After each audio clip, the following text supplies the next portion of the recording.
How's it going, guys? Today I'm going to be discussing how to catch bass in your local bodies of water, be it a river, pond, or lake.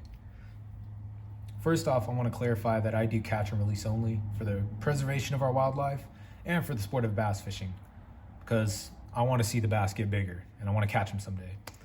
So the first thing we have to understand when fishing for bass is that they rely primarily on their instincts. They're very good instinctively, but this could often lead to them getting injured or them getting caught. So understanding that is going to help you along with your bass fishing journey.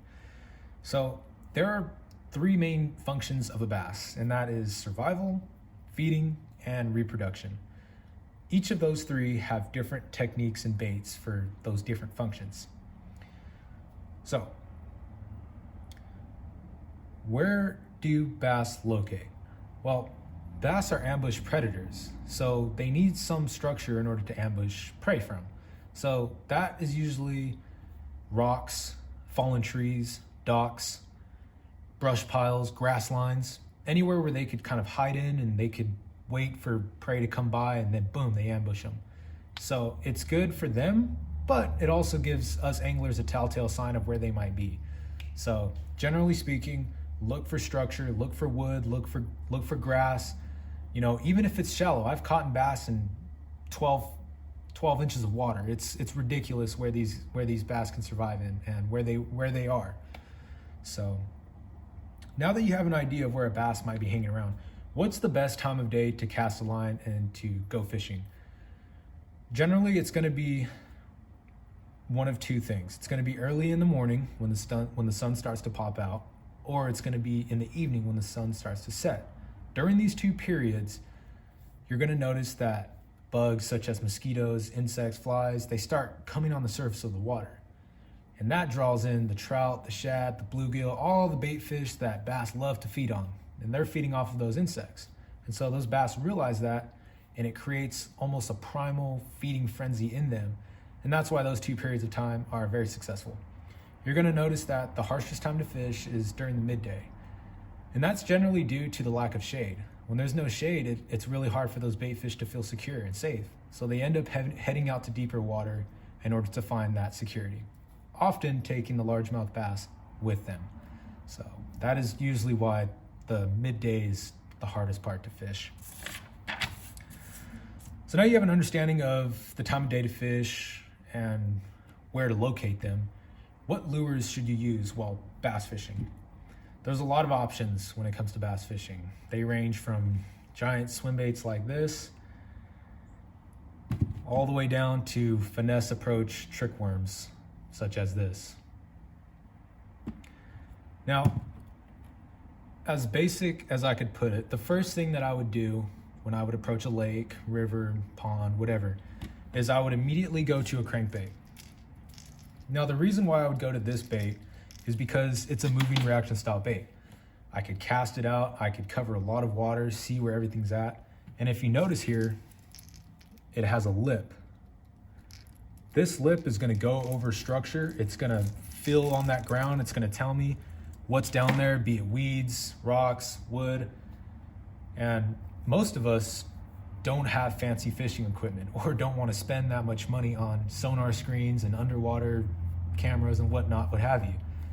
This bait right here could do it all for you because you could feel what's down there through your line, through your reel, through your rod, if you have the right setup. So the first thing I would do is I would start off with a reaction style bait like these, or this spinner bait, which is also a bait that you could cover a lot of water with.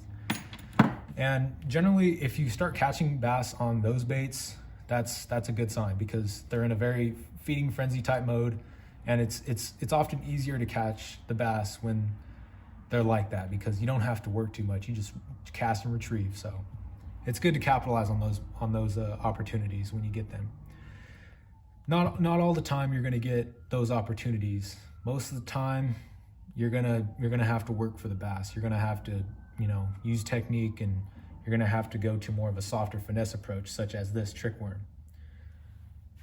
This trick worm resembles anything from an earthworm to a grub to an insect to something that just fell in the water. It mimics natural worms very well. I've caught numerous fish, be it in a creek, pond, lake, anything. This bait, if I were to say to a beginner, what's the number one bait to use, it would be this bait right here. So keep that in mind when fishing for bass. Not every bait is going to be the best for each situation or time of day. So don't get discouraged. So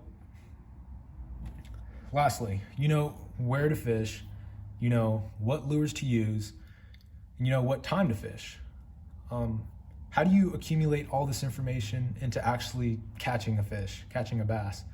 Well, to put it as simply as possible, I like to think of myself as the prey. I like to think of myself as the lure, and I want to put myself in the most likely position in order to get eaten. Sounds crazy, but it's sort of my method to my madness. And I've had success doing it this way for the past 2 years. I haven't always used this method, but over this past 2 years, I've had a lot of success with it, and I think I should have done it a lot longer ago. So that being said, don't get discouraged. Fishing it's a disciplined, patient thing, but once you get that first fish, you're gonna wanna come back out and do it again. So if you're not getting bites, don't get discouraged. Keep casting, because you never know that last cast or those last few casts might land you a trophy fish, you know, that you never thought you could catch. So that being said, keep fishing and just try not to stop.